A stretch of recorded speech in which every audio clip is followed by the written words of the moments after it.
اس video میں doctor اسرار احمد نے مشرق وسطیٰ کے حالات کے بارے میں کچھ اہم باتیں کی ہیں۔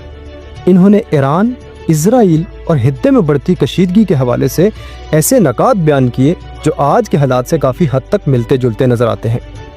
اب سوال یہ ہے، کیا یہ محض اتفاق ہے یا واقعی یہ ایک پیش گوئی تھی جو آج پوری دکھائی دے رہی ہے؟ کمنٹ سیکشن میں آپ اپنی رائے ضرور دیں۔ آخر میں آپ کو اپنی رائے بھی بتاؤں گا۔